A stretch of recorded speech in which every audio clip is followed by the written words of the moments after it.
Don't get dressed tonight. It's too damn hot for real wool.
Good evening, everybody. Welcome to Because the Queen Said So. I'm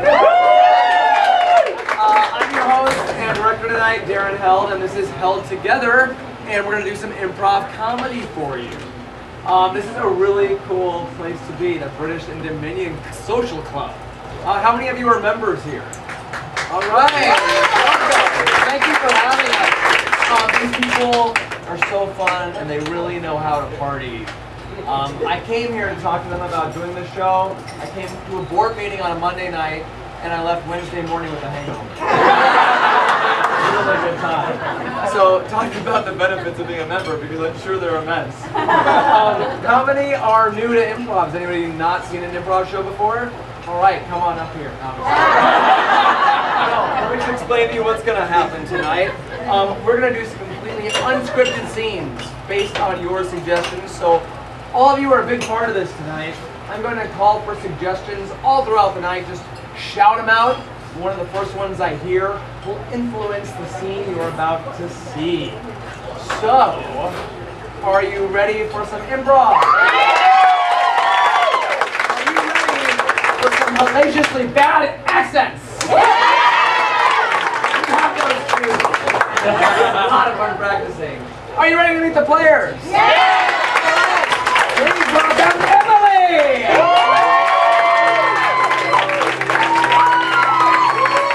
John! Kendra! Chris! Beth!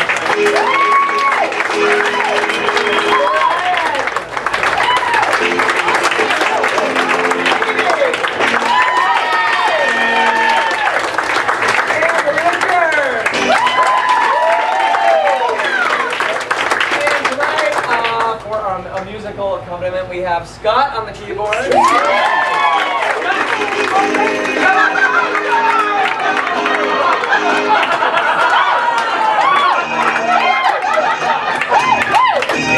was just going by what I saw. And there were all these people standing in front of me.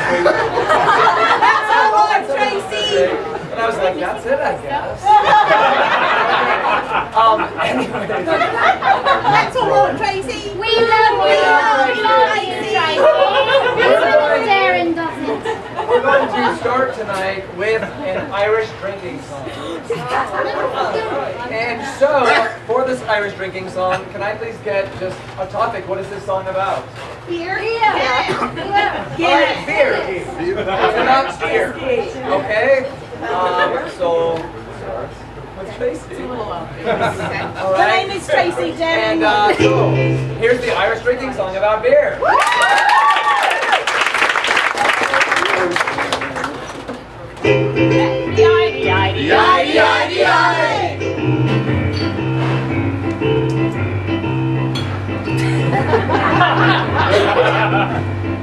Oh, I like to make my own beer. I grow all my grain. And in my brewery, I use my brain. And then when it's brewed, I pour myself a pint. And I fall down and smash my point.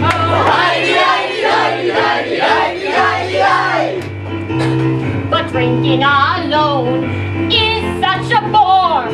So I go out and I get me some more. Yesterday I grabbed a pint and drink it by myself. Then I fell over and hit my head on a shelf.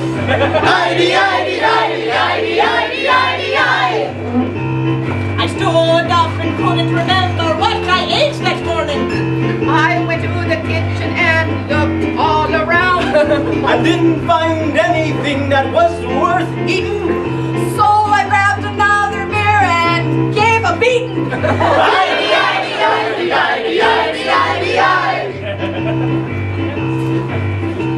A pint of beer's all, my friend, and I love it much. And I kiss it and say I love you such.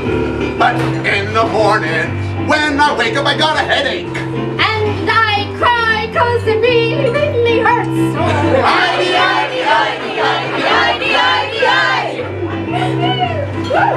So the moral to the story, when you're drinking some of the black stuff, you know you've had so much you can't have enough.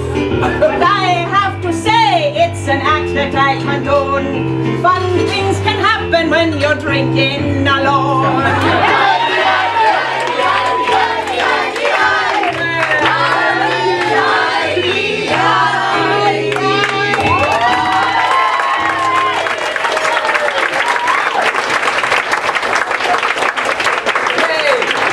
Let's keep up right now. Chris, Tracy, and Sean. Thank you. All right. So this is called The Real Truth in History. So we know that there's a lot that's happened in English history over the years. We're going to play out a scene and show you how it really happened, not what the history books say. So for this, Chris is going to make an entrance. Can I please get an actual event in British history? The Battle of Britain. What's that? The gunpowder plot. Remember, the 5th of November. Oh.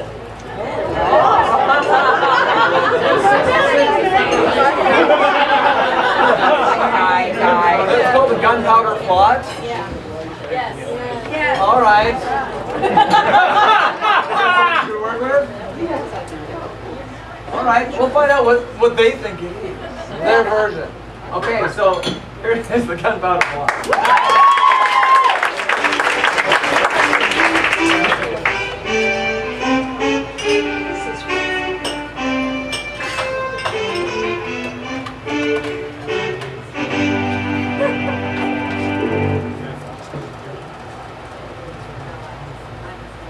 Catherine, I must say that I really, really like the Parliament, and I'd love to get them something very, very nice. I I did too, Nigel. You know, I'm looking in this cask and I found the most wonderful black pepper. It will season everything so nicely. I'm sure that would be smashing! Ah! Oh! It smells so wonderful, but I feel like I'm going to die. The reaction on your face is quite unpleasant for my eyes. Well, let's get it all together and roll it over to Parliament to just make a real smash. I know, we can put it in boxes and put it all over with their names on it. Oh my gosh. I'll put Cromwell on the first one. You'll love it. Oh! What's better than just a present? Oh, A present with like a birthday cake or a candle! oh, perfect. A candle for each one. Yes! A present with the books and then a candle! Oh my God, I'm so glad we went into this business, Nigel. I just love you. Oh, look, it says Cromwell. Is that for me? Oh, yes. Here's your 2 anniversary. Oh, It's the wow. number 2 in case you can't read it. I can't wait to take this back into Parliament and blow out the candle and say thank you for this wonderful gift. We brought our presents to make a big bang with you! Make sure I'm and take plenty of flint. Oh, okay. Oh, you got more for me. I can wheel those in to all the other people in Parliament. We've got loads, actually! Don't forget the House of Commons. They need it more than the House of Lords does. Okay. So just take those and the candles and the flint and light them tomorrow at 3 o'clock! At 3 3 o'clock. o'clock. Yes. Okay. We'll wait for the thank you notes to be coming in. I'm just wondering why I gotta wait till 3 o'clock to light the candles. I was so excited to get this gift from complete strangers. 3 o'clock? You employed us yesterday. Your memory's going, sir. Well, that's right, because I don't even remember where Parliament is.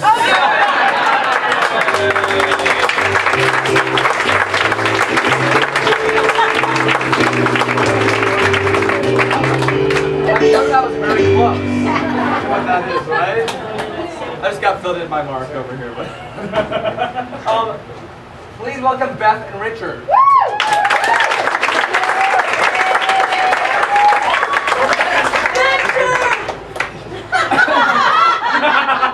There's a fan. This is called Love Letters. Richard and Beth are long-distance lovers, and they are going to write letters to each other.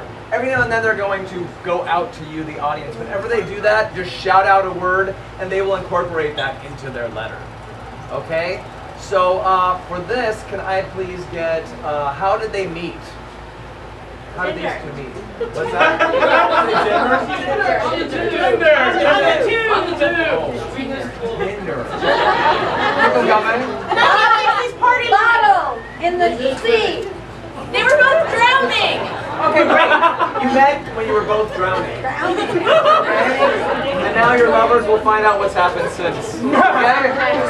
We'll have Richard start. Okay. Yeah!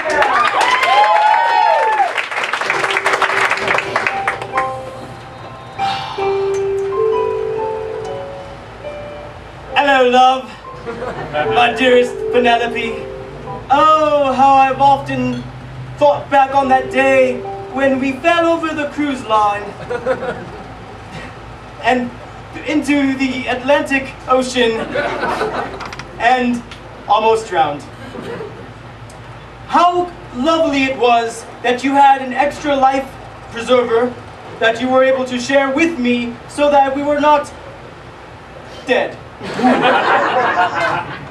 Oh, Penelope, whenever I think of you, it makes me think about all the times that I have thought I was in love, but really, I wasn't. You are the first person that I've ever fallen in love with, and it makes me feel like a complete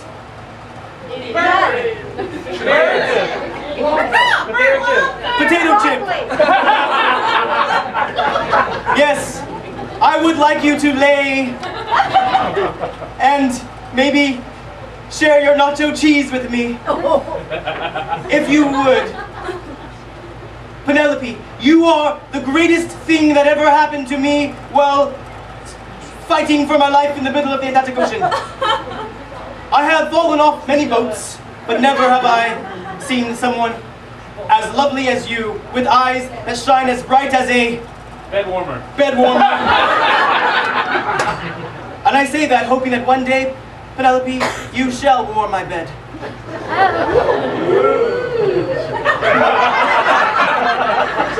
It's been mighty cold in my bed lately, and I could sure use an extra pair of hands.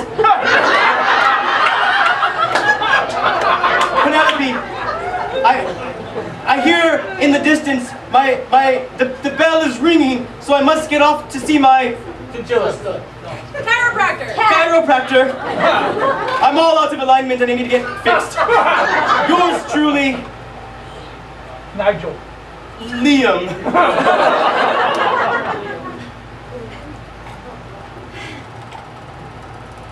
My dearest Liam, I'm so glad you're seeing the chiropractor, for I know your back was totally fucked up from our accident on the cruise ship.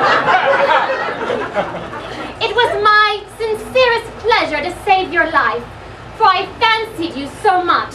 I thought you looked as hot as a sheep. Growing up on the farm in Upper England, I fancied lots of sheep. And you were the first man that compared to one of the sheep I have fancied. You're awfully presumptuous to think I would shag you. But, I would. Because I'm as horny as a... Snoodle. Banana! I'm horny as a banana, just waiting to be peeled and chopped and blended into a smoothie of love. I know that true love is started from extraordinary circumstances as we have experienced. So here, I've enclosed a special gift. It's a Bandana. coat hanger. It's a coat hanger. It's the coat hanger that used to hang the clothes I was wearing when we nearly drowned to death. Yours, dearest Penelope. My dearest Penelope, you scare me off a little with your comparison to me and a sheep. I know what they do to sheep in the part of England where you are from. And that makes me a little nervous because I'm not used to things going there. But Penelope, you redeemed yourself upon giving me a coat hanger because, as it happens, I just ran out and I needed an extra one to hang my coat on. In return, I've enclosed in this letter a gift for you as well. It is my iguana. His name is Isaac. I hope that he can keep an eye on you and watch you when I am not able to. Penelope, once again, I just have to tell you how much you mean to me, and everything that I am because of you. Mostly alive and dry. Yours truly, Liam. Liam, I thought I made it perfectly clear since my sheep days I cannot handle more animals. I feel so burdened now. I don't want to kill the thing, for it's looking at me with weepy eyes. But I feel like now you're giving me more responsibility. I fear that now our relationship has gone more to a serious level. I'm afraid that you might run away like a flag in the wind. Because now it's no longer fun, but more serious. I'm a bit scared off. I'm more scared than a French fry. than a French fry about to embark upon the oil at McDonald's. Yours truly, Penelope. My dearest Penelope, you have caught me in a conundrum. You mock my love with your comparisons to French fries and talk of killing Isaac. What has he ever done to you, I ask? But nonetheless, you still warm my heart every time I think of you, so I want you to know that you, despite your flaws, will be my wife if you so accept my proposal via letter. If you do accept, I'd be the happiest man alive. I'd be happier than a burrito, all wrapped and ready to be eaten. Yours truly, Liam. Liam, come over and rip my jumper off and shag me in my flat. I want to snog your face off because you are more attractive than a pretzel all twisted and salted.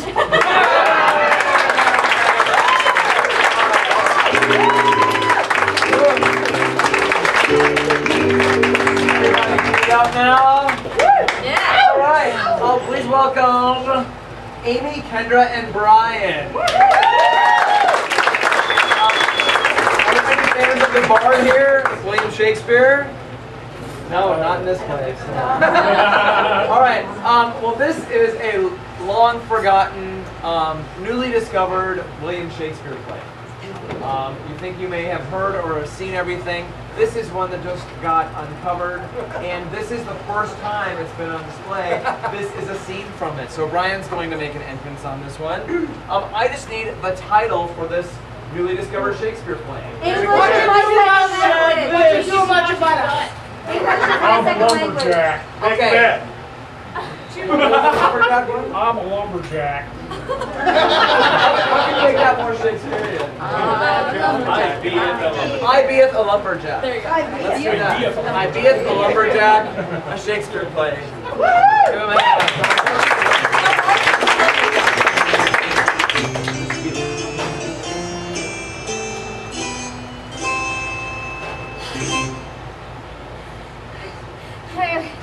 Lady Gwendolen, I groweth so weary of the men who flit around here and try to come in and win my heart and woo me. I want a real man. I could not agree with you more, Countess Mary. The men around here are so limp of wrist. It is appallingly disgusting to the soul and to the eye. I cannot imagine something so ocularly disgusting being henceforth more disgusting. I couldn't agree more, Lady Gwendolen. It doth insult mine intelligence and mine womanhood. My bosom heaves when I see these men walking. But, oh, just the other day, I must tell you, I saw a man with an axe. Oh, do tell more. Pray tell. He took his axe and he did cleave a tree. He cleaved that tree until it fell to the ground and he was sweating. And I was sweating. I'm sweating now. And I say, I want him to be mine own lumberjack. Oh. Whenceforth do these lumberjacks come from? Oh. Lady Mary, Lady Gwendolen, Good sir. I am here from the forest, cleaving trees left and right. As I chop down the sycamore upon thine hill, I can smell the wood upon thine visage. I can smell the wood in the room. the sap drippeth from my muscular arms. And when I saw you standing on the balcony of the castle with your bosoms hanging over the side, I thought, Wowza! Yes. I did hope that you would see my bosom heaving over the side and that you would think wowza. Yes! Your heaving bosoms are known throughout the land. Every knight, every squire, every tree trunk just looks at you and says, wowza. Oh, good sir of lumberjack, wouldst thou... Oh, I don't mean to be forward. I can't imagine being so forward, but I must. Wouldst thou consider, good sir, taking me for thine bride? Yes, thy bosoms are ample.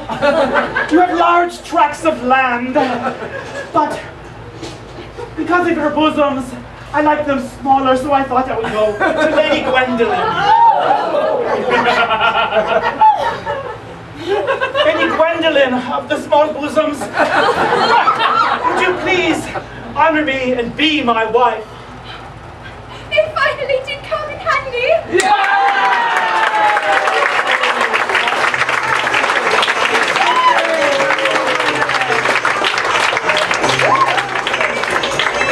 That's why he couldn't release it, because Wowza was way ahead of his time. He wasn't ready for it yet. Please welcome Sean, Amy, and Emily.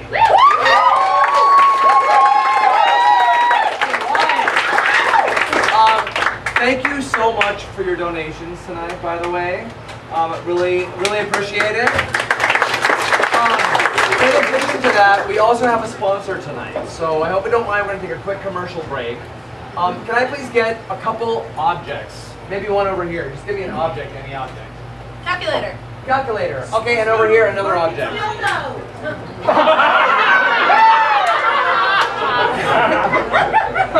Personal massage. All right, calculator and a dildo. I can't.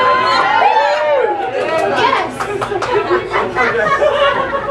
So sorry.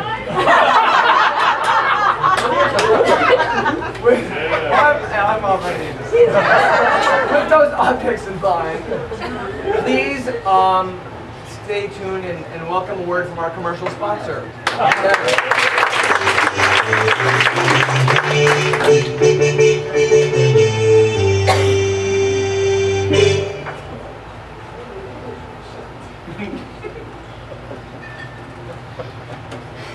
Darling, I do believe I have misplaced my dildo. It was in the bedstand last night. I have looked inside the bedstand and I did not find it inside. Well, I know we need to find out how many times you've misplaced it. I'm doing long form here. I've got my calculator. All right, 7 days in a week and 3 of the 7 days and the... if only we kept these two together, then they wouldn't get lost. I always know where my calculator is. You and that damned calculator. What shall we do now that we have lost both of them? If only there was a way that we could have them both together in the same place at the same time. That would be lovely. Did I hear you both say that you needed a calculator and a dildo in the same place at the same time? Yes. How did you hear us? Oh, that's great. Let me introduce to you the sum of your parts. The dildo and the calculator all in one, so you can get your work done while you get your work done. Now we can be in any angle and calculate the other angle. This will fit our needs perfectly. Exactly, precisely. You're horny, you're a nerd, and now you can work together. What's great is it's solar charged. Bring it outdoor for a picnic. No need to stop your work while you get it on. Do it at the same time. I've always wanted to do that. I'm finding efficiency has increased by 6 sigma. Exactly. It's so long and smooth. And it's so fast. It's an extra calculator. It can do calculus as well. Calculate all the angles that you're going to need to get the best quotient.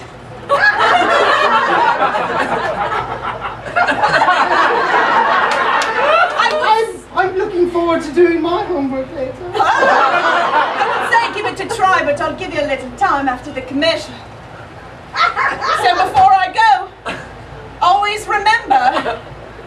when you feel like you need to play your part, make sure you use the sum of your parts.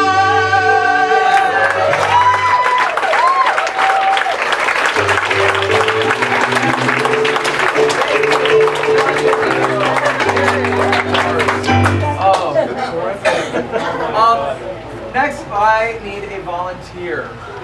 Simply to just be interviewed. That's all you're going to do. Anyone? Right here, right here. All right, come on up. How are you? I'm good. What's your name? Chad. Chad, everybody. Chad, where are you from? Where do you I live? came from Culver City. Culver City. All right. What are you doing in Culver City? Well, today, what did we do today? I like these movies. Oh, that's right. What did you do today? What did we do today? Zombies. Zombies, that's right. We went in and escaped a room with a zombie.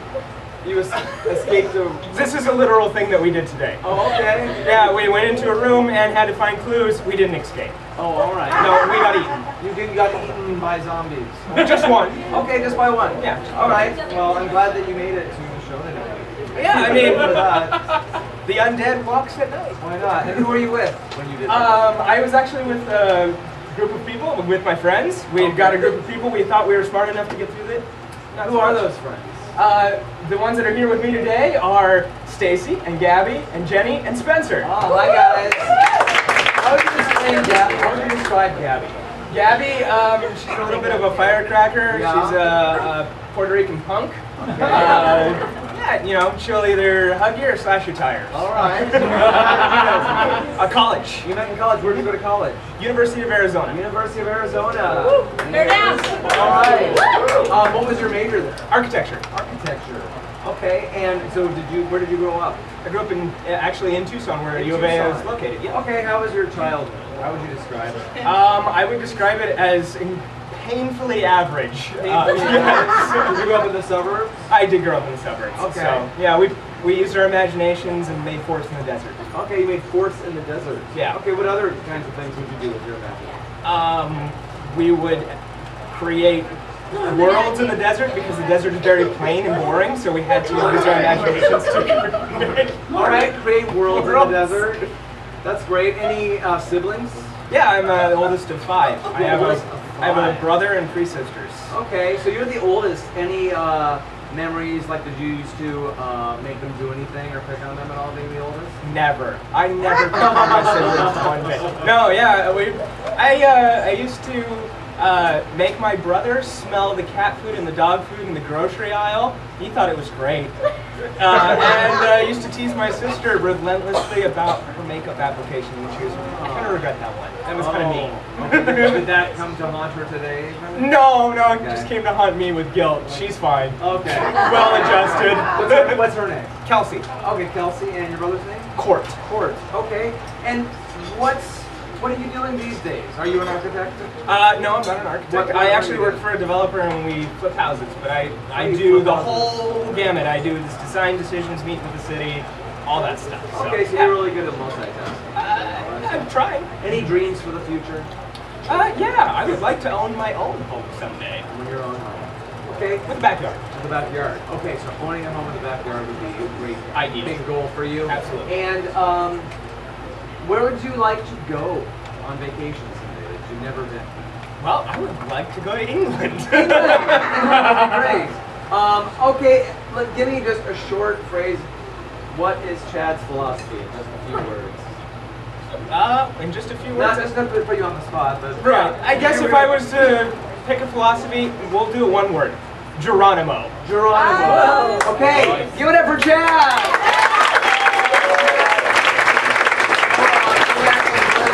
We're now going to show you your life. Thank you. I have the lawn for Come on up here. You guys ready? All right. This is. Come on up. This is Chad's life.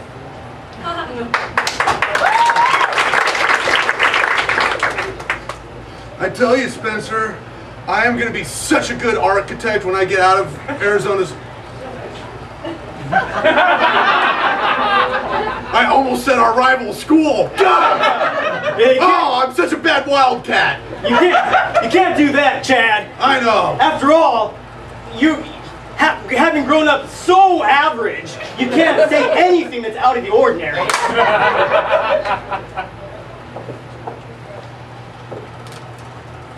Good morning, honey. Here's your oatmeal. Painfully ordinary oatmeal. Can I get some brown sugar on it, Mom? Here's your brown sugar. One lump. When I was little, Chad used to make me smell the dog food, and I've been eating it ever since. It's so good, and it makes my hair so nice and soft. He used to make me eat what was in the litter box. And it affected me to this day. But he never... Dan, I'm going over the sales to the store, and I just can't, I don't understand, but sales for dog food have spiked heavily. Yeah, Like, there's not enough dogs in our community to support this kind of eating of dog food. particularly the Geronimo brand of dog food. Yeah, it's really odd. Yeah. So, little brother, we're gonna build a fort here in the desert. So gather all the cacti you see. Well, it makes it so less ordinary.